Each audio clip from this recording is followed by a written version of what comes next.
par la valeur, ou plutôt comment en finir avec les projets IT qui finissent à la poubelle. On nous demande des choses et ça sert absolument à rien. Alors je voulais vous présenter d'abord deux chiffres. Le premier, 2 projets sur 3. Le deuxième, 199 sur 200. Le premier, c'est le nombre de projets tech ou data, peu importe, qui ont un bilan décevant selon les équipes informatiques, selon les managers, selon l'entreprise. Bon, ça ne fait pas rêver, celui-là est encore pire. 199 projets sur 200 ne respectent ni les budgets, ou pas les élèves, ou pas les bénéfices. Et donc voilà, une situation qui est un petit peu décevante. D'un côté, c'est rassurant, parce qu'on peut se dire, bon, on n'est pas tout seul. Moi, je ne sais pas vous, mais j'ai bossé sur pas mal de projets qui n'ont servi à rien. Quand je vois ces chiffres, je me dis, bon, je ne suis pas tout seul, mais en même temps, ça ne fait pas forcément rêver. Donc, ça va être le but de cette présentation, comment travailler sur des projets qui apportent des résultats à chaque fois. Petit warning avant de commencer la présentation.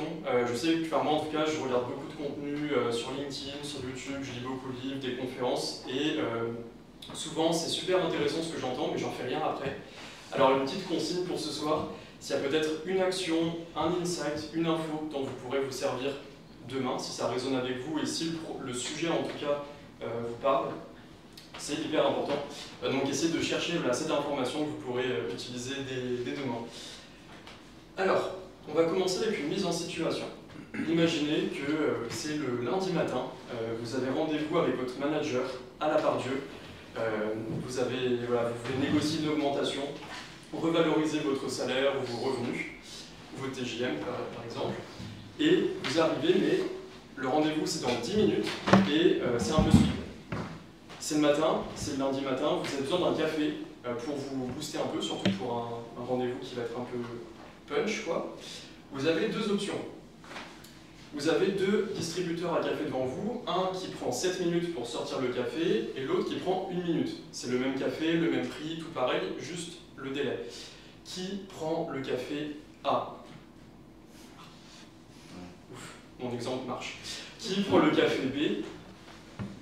Ok, super. Non, deuxième question. Admettons que là, on est toujours sur un même temps d'attente, 7 minutes, vous n'avez que 10 minutes devant vous. Là, c'est le même prix, admettons, c'est un monde parfait, il fait beau, 20 degrés, la Pardieu, il n'y a plus de travaux, il y a plein d'arbres et tout, c'est super. Quel café vous prenez? Celui-ci issu du distributeur ou celui-ci issu du coffee shop? Même prix, même temps d'attente, tout pareil. Pour me présenter, parce que je me suis pas présenté, je m'appelle Damien, et j'aime bien me présenter en disant que les gens de la tech me payent pour que je leur dise quoi faire. Et en plus, ils en redemandent. J'accompagne donc des boîtes sur la stratégie IT, data et produits. Avant ça, je travaillais pour Joe, une application de recettes, s'il y en a qui connaissent. Ouais. Du coup, je gérais toute la partie algorithme d'IA, de recommandation, personnalisation. Une expérience qui était vraiment très cool. Et avant ça, pendant mes études, j'ai pu écrire un papier sur la statistique que j'ai pu présenter aux US. Donc une expérience qui était très cool. Et petit fun fact aussi, alors je ne sais pas s'il y en a qui connaissent ce livre sur le product management dans la tech. Ouais, en gros, bon, c'est un best-seller. Et en fait, j'ai pu échanger avec l'auteur justement pour savoir comment lui, il priorisait les sujets, le sujet de la conférence. Et la phrase qu'il a dite, « Focus on what's feasible, valuable and valuable », la valeur. Mais justement, qu'est-ce que la valeur? Alors on peut dire, ouais, la valeur, c'est un mot qu'on entend un petit peu souvent, on entend souvent parler, créer de la valeur, penser valeur, machin, c'est des mots, qu'on entend souvent, mais qu'est-ce que ça veut dire? Et surtout dans la tech, ça ressemble à quoi? Une entreprise est venue vers moi, dans le retail, pour me dire qu'elle voulait automatiser la modération d'images. J'aurais pu faire le truc classique, une IA de reconnaissance d'images, c'est la mode, j'aurais pu facturer ça assez cher. On a fait l'exercice de la priorisation à la valeur, résultat, on a arrêté la modération. C'est la personne elle-même qui me l'a dite. Deuxième besoin, une équipe contenu qui voulait créer du contenu tout simplement, et en fait, ils voulaient créer du contenu qui allait marcher en termes de SEO, ils se rémunèrent comme ça. On aurait pu se dire, ouais, bah tiens, on va faire un outil de suggestion, c'était un peu le truc, quoi, un tableau de bord avec des suggestions. Résultat, on a fait l'atelier de priorisation à la valeur et on est parti sur un outil de maillage interne entre les pages. Rien à voir. Troisième cas, pour essayer de vous convaincre, une équipe data qui est venue vers moi en disant bah, « nous, notre stack data, elle ne marche pas, il y a plein de bugs, ça patine, on perd du temps sur des choses qui ont... Voilà, on s'en sort pas, clairement. » J'aurais pu... Enfin, c'est ce qu'ils me demandaient plutôt, c'est de faire un audit de leur stack et une refonte. On change vers des outils beaucoup plus modernes. Résultat, ce qu'on a fait après l'atelier de priorisation à la valeur, on a mis en place une solution d'alerting en 1 semaine pour le même impact. Voilà, donc ça, c'est quelque chose qui nous permet en fait de prendre des décisions assez inattendues pour le coup. Et je voulais faire un focus justement sur la première, l'algo de reconnaissance d'image. Ils viennent vers moi avec l'algo de reconnaissance d'image. Bon, c'est un sujet qui est hyper pertinent. Il y avait un vrai besoin, un Notion avec plein de chiffres, enfin le truc vraiment hyper creusé en tout cas. On est parti sur ne plus modérer le contenu, un mois de dev économisé, 10 000 € et de la frustration parce que le truc n'allait toujours pas marcher, ça n'allait pas régler leurs soucis.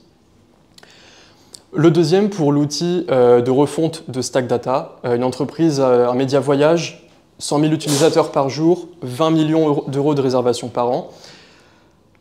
Bah, tout simplement, on a mis en place de l'alerting et on a réorganisé le code en utilisant les mêmes outils. On a évité un audit où en fait j'aurais fait des recommandations au pifomètre et ça n'aurait pas forcément réglé le problème.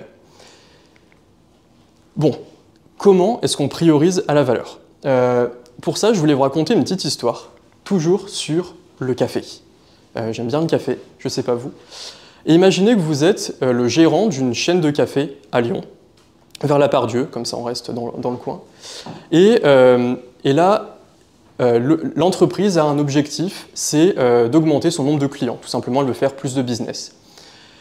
Et pas de bol, le nombre de clients est en chute libre depuis 2 mois. Alors, les gens du marketing vont faire un sondage et tout, ils reviennent vers vous, l'équipe logistique R&D, et ils vous disent, tous les gens à qui on a demandé pourquoi ils partaient chez la concurrence, ils nous disent, on veut du meilleur café. Logique. Vous mettez en branle tout le département R&D, tout le département logistique pour chercher le grain de café au monde qui gagnait le plus de récompenses. Le meilleur café, enfin je veux dire, voilà, la concurrence là, elle sera complètement détruite. Vous le sortez après 3 mois, et là, c'est la douche froide. Personne ne vient. Vous redemandez au client, mais qu'est-ce qui se passe? Bah ouais, mais en même temps, la tasse de café à 20 €, un peu cher quand même. Ok, donc il y a une notion aussi de prix. Ok, bon, côté R&D, on repasse au travail, on modifie les machines. Comment on peut réduire le coût? Vous ressortez la nouvelle version du produit, et là, pareil, ça marche toujours pas. Et les clients, vous leur demandez, mais qu'est-ce qui se passe? Bah ouais, mais en même temps, 2 millilitres par tasse, oui, c'est pas cher, mais j'ai rien. Alors le marketing re-enquête, il vous redemande, non, en fait, ce qu'il faut faire, c'est qu'il faut faire du volume aussi. Ok, alors vous remettez en branle toute la R&D pour remodifier toutes les machines, et là, résultat, vous vendez votre café, toujours pas. Bah ouais, mais en même temps, vous l'avez dilué avec de l'eau, et le café a complètement plus de goût. Alors vous dites, bon, les clients, ils comprennent rien, on va reboucler en interne, on fait un brainstorming, les post-it, le truc, le tableau, le marqueur et tout. Et là, les suggestions, elles fusent. Les équipes commerciales, ouais, on pourrait faire un deal avec Lint pour faire une recette délicieuse et gourmande. Le marketing, ouais, on pourrait juste changer le nom. On remplace espresso par le espresso. Ou après le produit qui dit, ouais, mais en fait, on pourrait faire du matcha latte et tout. Bref, ça part dans tous les sens. Une cacophonie à résultat nul. What else? Alors cet exemple du café, on pourrait dire, où il est un peu tiré par les cheveux. Moi, je l'ai vécu à chaque fois dans toutes les entreprises, soit dans lesquelles j'ai travaillé, soit que j'ai accompagné. Des sujets dans tous les sens. Ok, il y a des objectifs business, mais on nous demande de faire plein de choses différentes et ça ne sert à rien. Ça sert à rien. On s'épuise à la tâche. Tout le monde, c'est une cacophonie, clairement. Et je me suis dit au départ, c'est moi qui, peut-être, ne suis pas compétent. C'est peut-être ok, voilà, il faut que je monte en compétences. Bon, quand il y a 1 projet, 2 projets, 5 projets, 10 projets, bon, peut-être se poser des questions. Après, je me disais, je ressentais de la colère envers les équipes métiers. Bah ouais, elles ont qu'à me donner des bons sujets. Elles ont qu'à me donner des trucs qui marchent. Jusqu'à ce que je réalise qu'en fait, elles-mêmes sont perdues. En fait, tout le monde est perdu. En tout cas, moi, c'est ce que j'ai ressenti. Je sais pas vous, on pourra en discuter après. Et je me suis dit, bah, ça me saoule en fait. Moi, j'ai envie d'avoir de l'impact, j'ai envie de travailler sur des choses qui comptent. Et du coup, je me suis lancé dans une petite enquête. Là, c'est toutes mes recherches. Donc, j'ai lu une 50aine de livres, papiers de recherche, pour vraiment remonter à la source, en fait, de finalement comment on fait un bon projet, comment on fait un truc qui marche. Dans la tech, j'avais aucune solution. Alors, je me suis intéressé à ce qu'on fait dans la psychologie, ce qu'on fait dans l'innovation, ce qu'on fait dans le marketing, la cybernétique, plein d'autres choses pour comprendre comment les autres disciplines ont répondu aux problèmes. Et puis je suis arrivé à un premier insight, c'est qu'aujourd'hui on priorise des projets parce qu'on pense qu'ils auront de l'impact. Là, le mot-clé est « pense ». Aujourd'hui, les projets naissent comment en entreprise? Pour moi, il y a 3 cas de figure. Vous m'en dites aussi s'il y en a un quatrième. Le premier, c'est tout simplement quelqu'un qui remonte une idée ou un besoin. Ça peut être vous-même, ça peut être quelqu'un du métier, ça peut être un client, un utilisateur, peu importe. Quelqu'un qui dit « tiens, on pourrait faire ça ». Deuxième, c'est le brainstorming. On rassemble tout le monde, il y a un problème, il faut trouver une solution, rassemblons-nous, parlons, etc. Donc là, c'est plus une décision collective qui remonte, avec un vote, etc. Et le troisième cas, un peu plus rare, mais il se fait quand même, c'est on a des objectifs de boîte et on va les décliner par équipe pour dire, ok, bon, bah, l'objectif de boîte c'est ça, telle équipe fera ça, ça comme objectif. Des sous-objectifs, entre guillemets. Et en fait, dans les 3 cas, c'est quoi le point commun? C'est qu'en fait, il y a une idée et on se dit, ouais, ok, celle-ci a l'air bonne, soit parce que les gens ont voté pour, soit parce qu'on fait du scoring. Ouais, 7 sur 10, lui, ouais, 2 sur 10, pas trop d'impact, ouais, je sais pas. Au pifomètre. Moi, c'est ce que j'ai vraiment ressenti, c'est au pif, en fait, au doigt mouillé. Et je me suis dit, mais comment est-ce qu'on peut sortir de ce doigt mouillé? Comment est-ce qu'on peut prendre des décisions où on est sûr qu'elles fonctionnent? Et là, je me suis dit, bah, en fait, ouais, on cherche aujourd'hui le coup gagnant dans un jeu sans connaître ses règles. Alors attends, l'entreprise, un jeu, les projets, quoi? Bah ouais, c'est quoi un jeu à la base? Quand vous jouez aux échecs, c'est quoi une partie d'échecs en fait? C'est des joueurs, un but, échec et mat, aux échecs par exemple, des mouvements, je peux aller là ou là, etc. Enfin, je bouge mes pions. Des points. Alors des points aux échecs, on pourrait dire c'est le nombre de pièces qu'on enlève, je sais pas comment on dit. Et des règles du jeu. On ne joue pas aux échecs comme on veut, il y a des règles à suivre. Ça, c'est un jeu, n'importe quel jeu suit ça. En entreprise, c'est quoi en fait? Des équipes, des gens impliqués, des joueurs littéralement. Une mission, soit la mission de l'entreprise qui doit servir tel client, soit la mission d'une équipe, l'équipe tech. Bah, c'est quoi sa mission? Tout simplement, c'est de permettre aux équipes métiers de faire leur boulot, ou c'est de permettre aux clients de faire tourner, enfin, d'acheter le produit par exemple. Des mouvements via des projets, des initiatives, tout simplement. Des KPI, les points c'est des KPI. Est-ce que le panier moyen augmente? Est-ce que le nombre de clients augmente? C'est des points littéralement. Et du coup des règles. Et c'est quoi les règles du jeu? Aujourd'hui en fait on passe notre temps à définir les 4 premiers mais jamais les règles. En tout cas moi je ne l'ai jamais ressenti. Et je me suis dit bah en fait dans la tech c'est quoi les règles? Alors je me suis dit, je repensais au fait aux projets qui ont fonctionné et je me suis dit qu'est-ce qu'ils avaient en commun. Vous, est-ce qu'il y en a parmi vous qui ont peut-être un projet qui a particulièrement fonctionné où vraiment il y a un effet waouh, ça a révolutionné le game? Ou pas, mais du coup c'est peut-être... Ouais vas-y Alexis. Ouais, alors on va pas m'entendre parce que j'ai le micro, mais c'est le projet sur lequel je suis actuellement. Ok. On est en début de marché, mais il y a l'effet waouh. Alors qu'est-ce qui crée l'effet waouh? Tu arrives à savoir? C'est qu'on a changé la manière de faire des logiciels existants. Ok, donc en répondant à un besoin d'automatisation, on va dire, des process dans le métier. Ok, voilà. Ok, très bien. Et merci pour le partage. Est-ce qu'il y en a quelqu'un d'autre qui veut partager un autre projet? Ouais. Sysplay.fr. Sysplay.fr, ok. Ça a bien marché. Ouais. Qu'est-ce qui a fait que ça a marché, tu penses? Ils entendent, je sais pas. C'est une plateforme de streaming de télé, il n'y en avait pas à l'époque, donc ça a créé un écosystème. Donc il y a pareil un avant et un après. Ouais. Ok, et merci pour vos partages, parce que c'est aussi ce que j'ai ressenti, c'est que tous les projets qui ont fonctionné de mon côté, en fait il y a un avant et un après. On est passé d'une situation où l'existant ne plaisait pas, ne convenaient pas, soit en interne, aussi pour des projets internes. Moi, j'ai travaillé, c'était quoi un projet interne sur lequel j'ai bossé? C'était par exemple la refonte de la stack là, qui ne marchait pas. On est passé sur l'alerting, et en fait, il y a vraiment un avant et un après. Au départ, ils étaient incapables de savoir quand il y avait des bugs ou des données anormales. Maintenant, c'est instantané. Il y a un avant et un après. Ou plutôt, je le formulerais en me disant, finalement, pour moi, on a satisfait en fait, des besoins importants qui n'étaient pas satisfaits jusqu'alors. En fait, le besoin d'automatisation, tu as utilisé le mot besoin en plus. Donc voilà. Et en fait, ça tombe bien parce que les mots satisfaction et importance, on satisfait des besoins importants, c'est littéralement les mots-clés qu'a utilisé Anthony Ulvik, un entrepreneur américain qui a breveté son approche dans un article de la Harvard Business Review, qui explique en fait que ces deux leviers, importance et satisfaction, c'est la base de la valeur.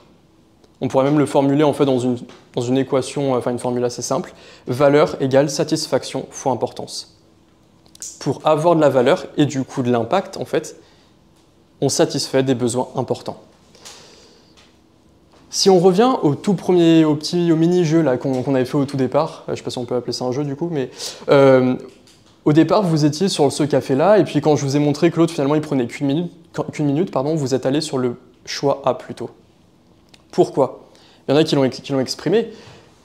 Il y a deux besoins ici, il y a le besoin du temps et le besoin de la qualité, du goût. Mais entre les deux, là pour le coup, la notion de qualité auquel était desservie ici, on ne la satisfaisait pas, la notion de qualité. Par contre, le temps était énormément... il y avait une très forte valeur, on était très satisfait du temps par rapport à celui-ci. Oups. Du coup, ici, on a deux points, et celui-ci, on a beaucoup plus, pour le coup, de satisfaction sur la notion de temps, auquel on est beaucoup plus satisfait sur le goût, mais en termes d'importance, temps et goût, sachant que je vais voir mon manager pour négocier une augmentation, je ne veux pas être en retard, etc. Donc le temps est hyper important. Donc, vous avez fait votre choix en fonction de la valeur, en fait, littéralement. Donc littéralement, la règle du jeu dans la tech, c'est en fait tout simplement satisfaire des besoins importants. Que ce soit pour un sujet en interne, un sujet en externe, satisfaire un besoin important, tout simplement créer de la valeur, en fait. Tous les sujets qui ont de l'impact, on s'est repensé maintenant, avec, entre guillemets, en connaissant cette définition, des sujets qui ont marché, quel besoin est satisfait, est-ce qu'ils étaient importants ou pas, à quel point vous les avez satisfaits, et surtout quand ça n'a pas marché. Est-ce que le besoin était si important que ça? Et surtout, est-ce que peut-être que la satisfaction était déjà trop haute, et du coup il n'y avait plus de valeur à créer en fait, littéralement. Alors en pratique, comment ça se passe? Ok, la valeur c'est cool et tout. Moi, pour le coup, j'utilise en 3 temps, en fait, une approche. Première étape, définir le jeu. Deuxième étape, mesurer la valeur. Troisième étape, prioriser les chantiers. Définir le jeu, bah ouais, c'est quoi le but du jeu, c'est qui les joueurs, c'est quoi les KPI, les points à gagner, tout simplement, et c'est quoi les règles du jeu, c'est quoi les besoins des joueurs, en fait. Donc c'est même pas quand quelqu'un a un besoin et qui me dit « je veux que tu fasses tel tableau de bord » et on creuse le besoin. Non, non, c'est prendre en compte tous ces besoins, 360 quoi, 360 degrés, et dire « ok, tous tes besoins, et parmi lesquels, c'est lesquels en fait qui sont importants et pas satisfaits. C'est où que la valeur se cache. Parce que quand on part d'une solution, bah et moi je veux un tableau de bord, on creuse un peu le besoin, pourquoi? Pour traquer mes ventes, pourquoi? Pour générer plus de chiffres. Ok, bah effectivement, ouais, c'est un besoin intéressant, donc on va faire le tableau de bord. Alors que ça se trouve, il y avait un autre besoin dont personne ne parle qui va faire le avant-après avec de l'impact. C'est ce qu'on a fait avec l'alerting dont je vous parlais tout à l'heure. La stack, ok, il y a des bugs, ok, machin. Bon, c'est quoi les règles du jeu? C'est quoi les besoins liés à l'équipe data?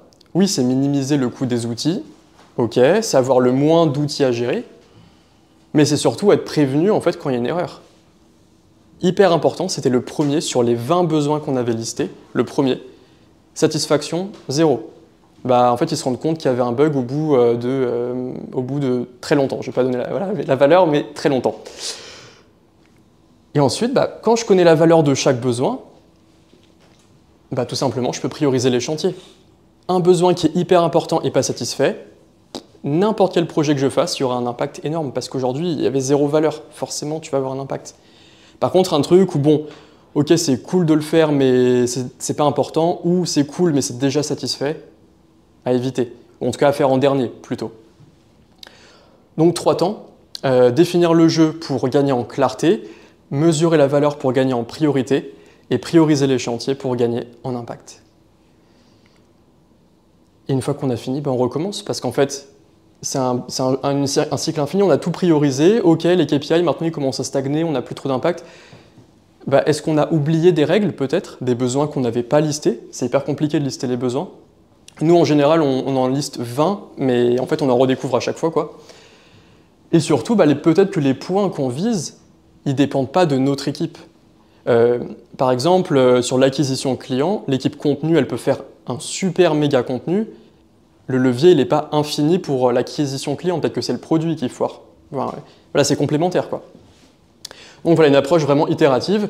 Et pour vous dire, on peut faire ça avec des outils très très simples. Whimsical, clairement, par exemple, on liste tous les besoins, nous, on liste les KPI et tout. Bon, c'est bien, bien flouté, bien pixelisé, mais pour la confidentialité, forcément. Et après, du coup, moi, après, je génère un PDF, et du coup, qui nous permet en fait d'avoir une feuille de route très claire, sans équivoque. Premier sujet, deuxième sujet, troisième sujet, etc. Et on enchaîne. Et c'est cool, parce qu'en fait, les décisions deviennent des formalités. Une fois qu'on connaît les besoins, une fois qu'on sait où se cache la valeur, on priorise en 10 minutes, en fait. En 10 minutes, tout le monde est d'accord. Le métier, le management et la tech. Tout le monde d'accord du premier coup. Bah oui, parce qu'il y a les chiffres. Et comme on parle de la valeur et que les gens raisonnent à la valeur, ça peut que marcher. Donc c'est trop cool. On crée de l'impact visible, surtout. On s'arrête avec les projets où en fait, on a l'impression de changer les choses, mais il n'y a rien qui change. Il y a un avant et un après, ça se voit sur les KPI à chaque fois. Donc c'est cool aussi pour se monétiser, c'est important à chaque fois. Et on déniche surtout des opportunités cachées. Pour ceux qui sont à leur compte ou qui travaillent dans des ESN, etc., souvent le client il a un besoin sur un projet, le scope est limité. Là en fait, en listant tous les besoins, je ne vais pas dire on crée le besoin parce que c'est le leur de base, mais on a une approche qui est vraiment holistique et du coup l'accompagnement est beaucoup plus exhaustif et plus long. Voilà. Et surtout, on vise juste à chaque fois. Moi, je pense que c'est vraiment le truc que j'aime, en fait, c'est que la décision marche parce que de base, ça part d'un besoin qu'eux-mêmes m'ont dit, qu'ils ont scoré, etc. Donc, on vise juste à chaque fois. Très cool. Et voilà, s'il y a peut-être un truc à retenir, c'est qu'on priorise des projets parce qu'on pense... alors, du coup, il y a deux versions. On priorise des projets parce qu'on pense qu'ils auront de l'impact, alors qu'on pourrait les prioriser parce qu'on sait qu'ils ont de la valeur. Et surtout, on peut prioriser des projets en cherchant le coût gagnant, ou on peut les prioriser en suivant les règles du jeu. Merci pour votre écoute.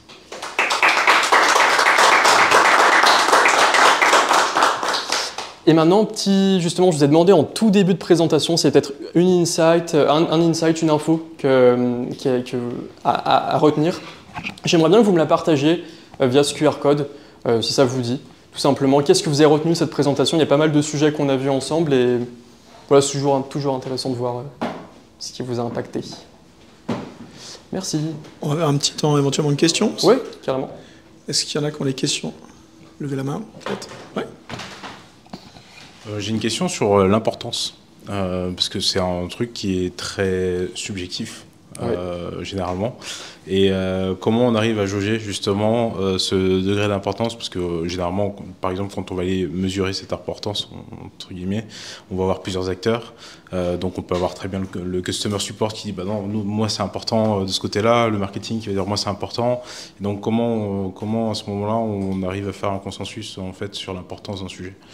Oui, alors c'est exactement le problème que j'avais au début, parce qu'effectivement chacun a son importance entre guillemets.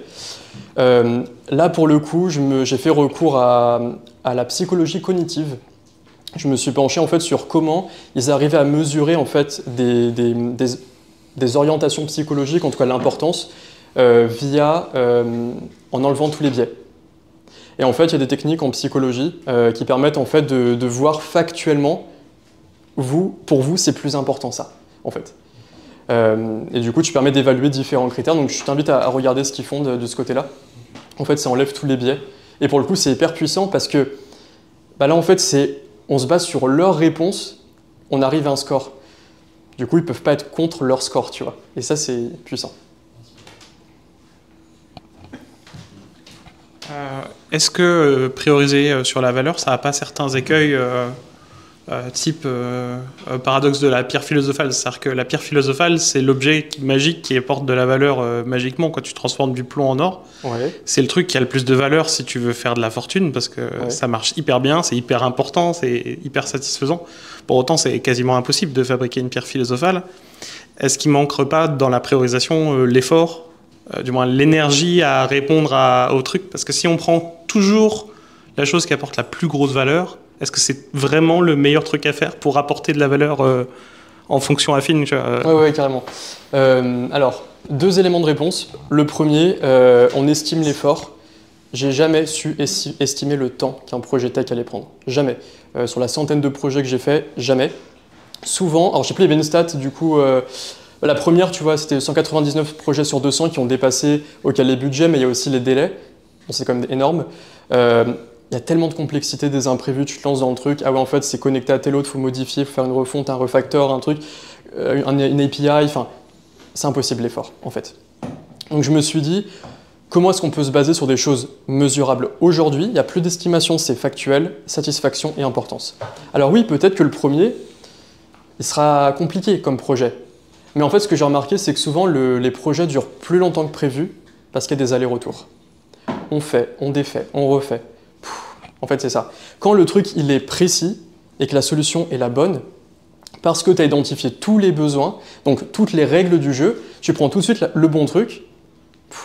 Tous les projets là-dessus, en une semaine, c'est plié. Des refontes et tout, des trucs énormes, parce que c'est clair, en fait. La clarté, c'est surtout ça qui, pour moi, à cause du délai. Ici la régie, je veux bien rebondir un peu là-dessus. Ouais. Alors c'est pas du chat, hein, c'est moi. Du coup, je voulais savoir un peu ta position sur, par exemple, la priorisation quand on voit qu'on a du 80-20, donc 80% de valeur pour 20% d'effort. Et surtout, donc tu disais qu'il y avait des projets qui pouvaient être ultra longs, etc. Et parfois, on se rend compte qu'il y a des projets qui peuvent être beaucoup plus courts en termes de temps. Pour le coup, je parlais de temps parce que, par exemple, dans une start-up, on cherche du temps et voilà, on a besoin de livrer vite. Et parfois, on a des projets qui sont vraiment qui vont nous prendre une semaine versus le truc que tout le monde veut mais qui nous prend 3 mois. Et bah pourquoi pas commencer par ces une semaine qui apporte 80% de valeur pour 20% d'effort. Oui, tu fais référence genre au quick win, hein, en fait, c'est un peu ça. Oui, ok. Alors par rapport à ça, il y a toujours pour moi le temps, c'est quand même très difficile d'estimer. Bon, ok, on sait à peu près l'effort, tu vois, mais voilà, il y a quand même pas mal d'incertitudes. Le deuxième, c'est en fait quand il y a quelque chose qui paraît énorme, insurmontable, tu vois. Par exemple, là, sur la stack, je reprends vraiment l'exemple, il était hyper marquant, la stack data. C'est énorme de refaire une refonte de stack, tu vois. Bah, le truc, c'est, est-ce qu'on pourrait pas le décomposer en fait en besoins hyper précis, très niche, tu vois, mais un besoin hyper, voilà, peut-être le nombre d'actions manuelles, peut-être le coût de l'outil, un truc, mais tu vois, tellement petit, le nombre d'actions pour envoyer un fichier, tu vois, c'est vraiment le truc hyper restreint. Et du coup, les projets en fait réduisent énormément en scope. C'est décomposer finalement le grand besoin en mini besoin en fait. Et c'est beaucoup plus actionnable aussi. C'est pour ça, à chaque fois, là, avec l'équipe contenu, l'autre exemple, on est arrivé genre à 30 besoins, en fait, pour une équipe contenu, juste pour des outils internes, 30 besoins. Parce que, oui, il y a plein de petites briques, en fait, dans un process client ou interne. Est-ce que ça répond à ta question? J'espère. Oui, mais... Ok, vas-y. Non, c'est pas vraiment un mais alors, du coup, comment tu fais quand...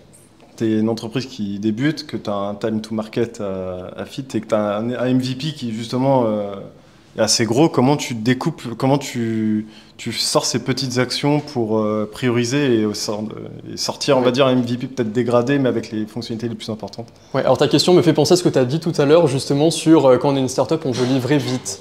Pour moi, il y a quand même le truc de on veut livrer juste du premier coup. En fait, la bonne chose à faire, tu vois, pas aller vite, voilà, la bonne chose au bon moment, en plein dans le mille. Et en fait, quand tu fais, tu vois, le product market fit, enfin un peu classique, c'est le lean startup, tu vois, c'est on fait et on itère, on fait, on itère, on fait, on itère. Moi, je suis pas trop pour ça parce que, je trouve qu'on est dans une roue de hamster, clairement. En fait, on s'épuise à la tâche, tu vois. L'idée, je pense, qui est intéressante, c'est de dire, les gens qui utiliseraient l'outil, c'est quoi leurs besoins, c'est quoi les règles du jeu dans ce marché-là spécifique. Aujourd'hui, parmi toutes les solutions existantes, quels sont les besoins importants qui ne sont pas satisfaits. Et tu peux cibler juste un besoin, en fait, littéralement. Et pour moi, ça marche, tu vois. Après, voilà, c'est comme on pense, mais je pense que c'est mieux de viser juste plutôt que viser vite. Enfin, de faire vite, quoi. Je suis d'accord. C'est bon. Question. D'autres questions? Question. Tu peux faire passer le micro, s'il te plaît. J'ai bien écouté donc tout ce que tu nous as proposé comme accompagnement, ce que tu proposes comme solution, mais admettons que malgré tous tes conseils, ça m'est arrivé dans l'une de mes dernières missions, tu as le dirigeant qui, malgré toutes ses écoutes, toutes ses KPI, enfin, tous ses à se relever, il veut envoyer son idée, il veut imposer son idée pour le faire passer. Et avec les écueils auxquels on peut se confronter ou les réussites, hein, mais comment tu gérerais ce genre de situation? Alors attends, tu étais dans quelle position? Tu étais dans l'entreprise? J'étais dans l'entreprise. Ok. Alors, en gros, j'avais je devais livrer un produit et j'avais très peu de temps. Je devais faire des économies et à la dernière minute, j'ai le dirigeant qui me demande d'introduire telle nouvelle fonction.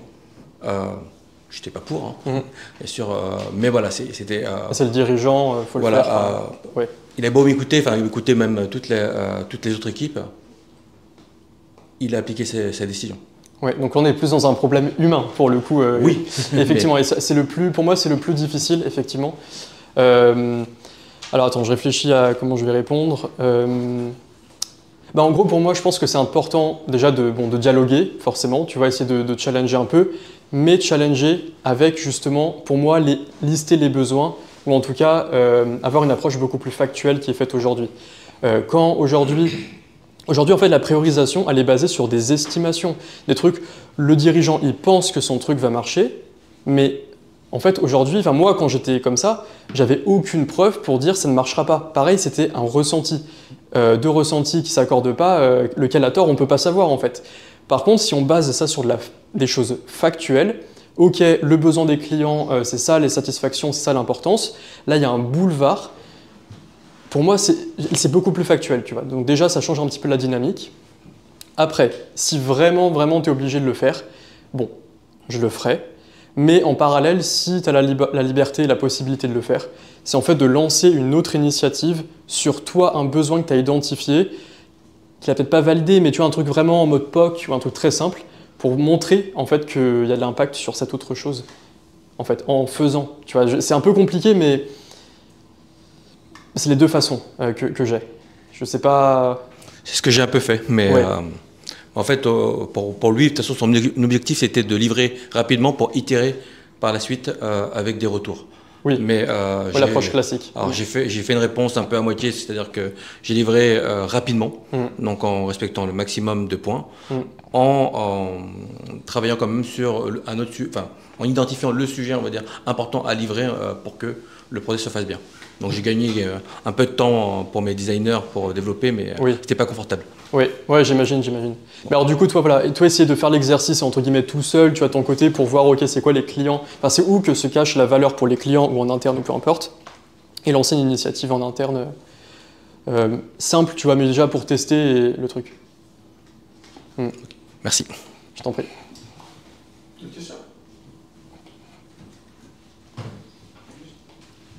C'est bon?